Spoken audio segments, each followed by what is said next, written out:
base or foundation in something, see, my words can't change you. I need you to understand that.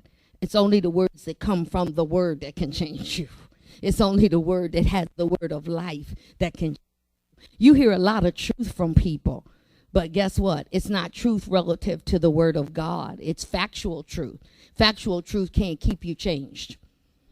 I want you to get it. Factual truth can change you for a moment, but it doesn't have inherent in the word of God is the ability to change you, and it will keep growing in you. Factual truth will get it for a minute, lose it for a minute. If we're not careful, we'll lose the word of God for a minute and have to be reminded. That's why we teach the same thing over and over again, because we don't get it the first time. You say, I did the first time. How many times did you go to church before you got saved?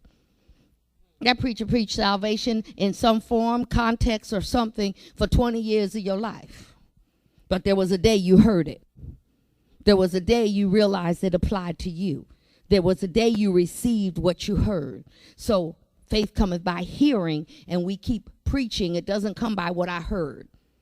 What you hear today may be added to something you've already heard, and it may go back and get it and pull it in and then draw you to a place where you would need to be. But if we look in the book of Numbers, we see that Moses was the leader of the Israelites. So they left Egypt, which is called the failure zone, if you're taking notes, and pretty soon our screens will be up, and you'll see they went from the failure zone to the success zone. Success zone in the book of Numbers was called Canaan. Now, I want you to realize this. Canaan is not a type of heaven. People have got mixed up about Canaan. It's not a type of heaven. Canaan has giants, and heaven does not have giants. Canaan has enemies, and there are no enemies in heaven. We sung the songs, and we think we going to Canaan land and we going to heaven. Canaan is your success zone. And wherever your success is, there's a giant. Wherever your success is, there's a giant.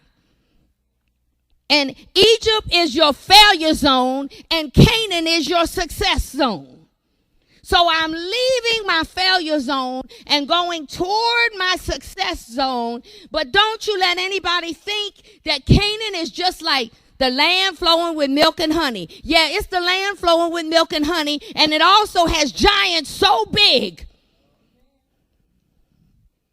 Because anywhere where your success is, there's something there to block your success. And you say, if God gave me the success, why are there giants? Because anything you're not willing to fight for, you can't keep. Anything you don't overcome to get, you won't hold on to. We give you stuff all the time. You know, I tell you the story. When I started my first church in San Antonio, what was that, 1988, 89? I used to just give away everything. People come to church, they didn't have a Bible. We gave them a Bible. People come to church, they didn't have notebooks. We gave them notebooks. People come to church, they didn't have a pen to take notes. We gave them notes. People come to church, everything I taught, I had typed up. It was all, I had big staff then. They typed everything up for me and everything, and I'd hand out my notes. The ushers would hand out my notes. So, you know, if you didn't get it, if you couldn't afford to buy the tape, it was tapes back then and not CDs, we'd give you the notes. And, you know, just give. We don't have a Bible. Give them a Bible out the bookstore. They don't have no pen. Give them pens. You know, they got bad breath. Give them mints, whatever. Just give. And then one day, it was after church, and I was out in the parking lot, and I leaned in somebody's car to talk to them. And there was a whole month of my notes on the floor in their car, and their children were stepping on them. I was in the ditch on one side, but I went in the ditch on the other side. I went back in my office and sent out a memo. No more giving nothing. They can't have a Bible. They can't have a pen. They can't have no breath mints. Listen, starting tomorrow, or maybe it'll start next week, we're going to have coffee and tea and hot chocolate and Danish and things over here on Sunday morning for you. And it's 50 cents for everything. Yesterday, I'm with her. She said, you can't charge people 50 cents for a cup of coffee. You okay, baby? Okay. You can't charge them 50 cents for a cup of coffee at church. Coffee ought to be free. I said it'd be 50 cents if they get one at Love Ministries. Thank you. McDonald's would be $1. I said it'd be 50 cents. I said they can have yogurt for 50 cents too, and they can have a Danish for 50 cents. I said if they get a breakfast taco, it's gonna be $1. She said, you can't do that. It's church. It's supposed to be free. I said, oh no, I've been in the ditch on that side. I've been over there. It'll be 50 cents. You can't buy a cup of yogurt for 50 cents. You can't get a cup of hot chocolate, a cup of tea, a thing of orange, a bottle of orange juice, a bottle of grape juice, and a bottle of apple juice for 50 cents.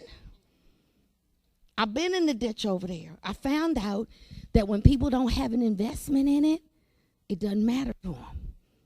I thought if I gave them my notes and they couldn't afford the tape, I thought if they had the tape and the notes, they would sit there and study them. Their children was stepping on them. I was leaning in that car. I can't even remember what the people were saying. I got so mad seeing them notes and the children's McDonald's on them and the feet on them. I said, I'm not giving nothing away no more. Next time, everybody was like, oh, do we get the notes today? No. I went to the bookstore. I told them I didn't have a Bible. You can buy one that's in the Lost and Found for $5, or you can buy a new one off the shelf. The Lost and Found ones we're going to send overseas at the end of the month, so you can buy one out of there.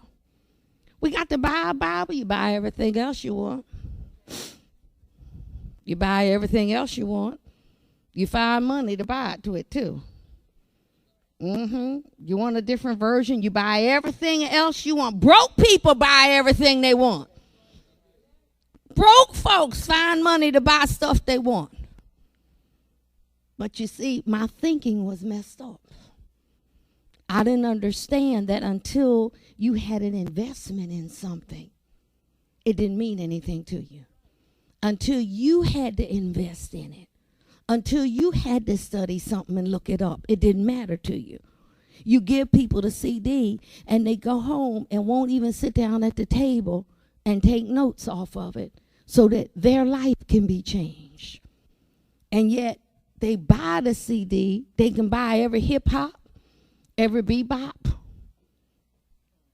CD that they want.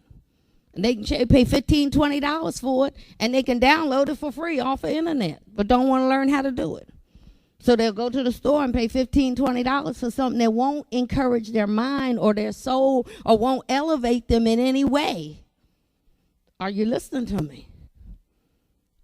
So until I have an investment in it, now I want you to look at that person you've been talking to all this time. Tennille, turn around, look at Candace. She just came in. And I want you to say this to them. Say, for this month, your assignment is to invest in yourself.